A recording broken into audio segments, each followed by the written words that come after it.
বন্ধুরা, তোমরা সবাই কেমন আছো? তো আশা করছি যে যেখান থেকে আমার ভিডিওটা দেখছো সবাই অনেক অনেক ভালো আছো। বন্ধুরা, একজন কাস্টমার আমার কাছে ড্রেস নিতে এসেছিল। তো অনেক দিন আগে বানাতে দেওয়া ছিল, তো ওই জন্য সেই ড্রেসগুলো নিতে এসেছিল। তো হঠাৎ করে এই পিসটা দেখে তার পছন্দ হয়ে গেল। তো আমাকে বলল যে তুমি একটু রাত্রের মধ্যে আমাকে একটা ব্লাউজ বানিয়ে দিতে পারবে? আমার এটা খুব পছন্দ হয়েছে। তো বলল যে কালকে সকালে আমি নিতে আসব, তুমি একটু কষ্ট করে বানিয়ে দিও না, আমি আবার অনেক দিন পর আসব, তো ওই জন্য যদি এটা বানিয়ে দিতে আমি নিয়ে যেতাম। তো এরকম অনেক কাস্টমার আসে, মানে যারা আমাকে ভালোবেসে বলে আর কি, আবদারও বলতে পারো। তো আমার ভালো লাগে, এবার আমার খুব চাপের হয়ে যায় এই কাজগুলো, কিন্তু মানে কাস্টমারদের ফেরাতেও আমার খুব কষ্ট হয়। তো কিছুদিন পরে বলতে পারতাম, তো এমনভাবে আমাকে এই কাস্টমারটা বলল। তো বললাম চলো ঠিক আছে, তোমার জন্য আমি একটু কষ্ট করে রাত জেগে বানিয়েই দেব। অ্যাকচুয়ালি এই ব্লাউজগুলো কিন্তু নর্মাল, মানে খুব বেশি সময় লাগে না। তো ভাবলাম চলো একটা নর্মাল কাজই তোমাদের সাথে শেয়ার করি। তো এই জন্য আমি আজকে তোমাদের সাথে এই নর্মাল ডিজাইনটা শেয়ার করছি। তো তোমরা দেখো, আমি কিন্তু এই পিসটা থেকে দুটো পার্ট কেটে নিয়েছি, কারণ এই ব্লাউজগুলো একদম নর্মালভাবেই তৈরি করতে হয়, শুধুমাত্র টেকিং দিয়েই কাটিংগুলো করে দিলেই হয়ে যায়। তো দুটো পার্ট আমি কেটে নিয়েছি, নিয়ে দেখো তোমাদের একটু বলে দিচ্ছি কোনটা কিভাবে কাটছি। এবার দেখো, আমি হাতা দুটো পাড়ের দিক থেকে কেটে নিচ্ছি। ফার্স্টে একটা হাতা আমি বার করে নিচ্ছি।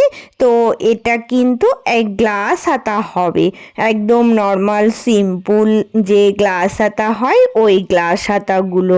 তো দুটোই আমি পরপর কেটে নিচ্ছি। তো দেখো, এগুলো হচ্ছে সুতির পিস, তো পাড়ের দিকটা হাতার দিকে দিলে বেশি ভালো লাগে, তাই পাড়ের দিকটা হাতার দিক করে কেটে নিলাম।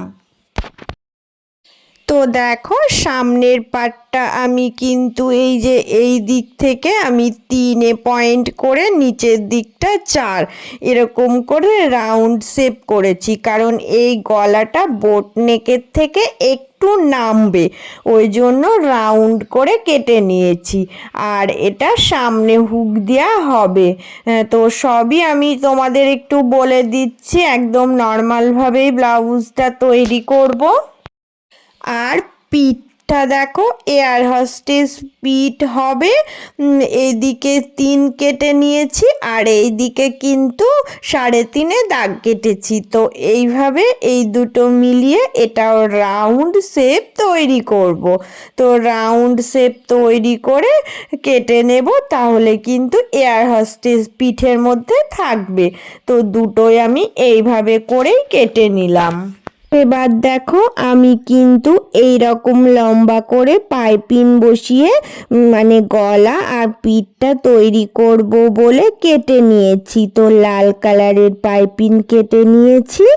ও গলার দিকটা আগে আমি জুড়ে দিচ্ছি, যেভাবে পাইপিং জোড়া হয় সেম ওইভাবেই আমি জুড়ে নিচ্ছি। তো শুধুমাত্র তোমাদেরকে আজকে আমি দেখাচ্ছি এটা নর্মাল সিম্পল ব্লাউজ কেমন লাগবে, ওই জন্য তোমাদের একটু দেখিয়ে দিলাম। তো নর্মাল ব্লাউজগুলো কিন্তু যদি এইভাবে পাইপিং বসিয়ে তৈরি করো প্লেন গলার থেকে, কিন্তু যদি পাইপিং একটু দিয়ে দাও অন্য কালারে, তাহলে ব্লাউজগুলো বেশি ভালো লাগে। তো আমি বেশিরভাগ ব্লাউজেই কিন্তু এই রকম এক কালার দিয়ে পাইপিংগুলো তৈরি করে সেট করে দিই।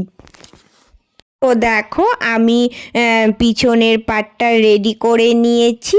পিঠটা কিন্তু এয়ার হোস্টেস পিঠের মধ্যে আছে, পাইপিংটা সেট করে আর পিছনের দিকে দুটো টেকিন দিয়ে পিছনের পার্টটা রেডি করে নিয়েছি। এবার দেখো সামনের দিকটাও পাইপিং বসিয়ে করে নিয়েছি। তো এটা বোট নেক গলার থেকে একটু নামিয়ে রেখেছি।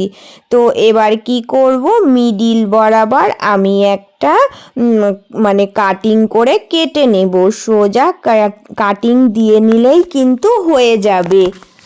এবার এই যে দুই দিকে দুটো পার্টে আমি হুকের ঘর ও পট্টি তৈরি করে দেব। এই হুকের ঘর ও পট্টি তৈরি করে দিলেই কিন্তু হয়ে যাবে আমার ব্লাউজটা রেডি। আর এই দুটো সামনের পার্ট এগুলো টেকিং দিয়েই আগে থেকেই তৈরি করে নিয়েছিলাম, শুধু তোমাদের সামনের কাটিংটা একটু দেখিয়ে দিলাম। তো এটা ছিল আমার একটা কাজ, তো এটাও আমি তোমাদের সাথে শেয়ার করি। সব সময় আমি এই রকম আমার কিছু না কিছু কাজ তোমাদের সাথে শেয়ার করতেই থাকি। তো আমার রোজকার যে কাজগুলো করতে হয়, অনেক কাস্টমারের অনেক ব্লাউজ বানাতে হয়, তো তার মধ্যে থেকে আমি তোমাদের সাথে কিছু কিছু কাজ শেয়ার করে থাকি। তো এই ব্লাউজটা তোমরা বলবে কেমন হয়েছে। তো যারা পুরনো বন্ধু প্রত্যেক দিন আমার ভিডিও দেখো, তাদের জন্য রইল অনেক অনেক ভালোবাসা। আর যারা নতুন বন্ধু, তোমাদের জন্য রইল অনেক ভালোবাসা। তো তোমরা সবাই চ্যানেলটা প্লিজ সাবস্ক্রাইব করে নিয়ে পাশে থেকো। আর সবাই অনেক অনেক ভালো থেকো, সুস্থ থেকো। আমিও তোমাদের পাশে সব সময় আছি।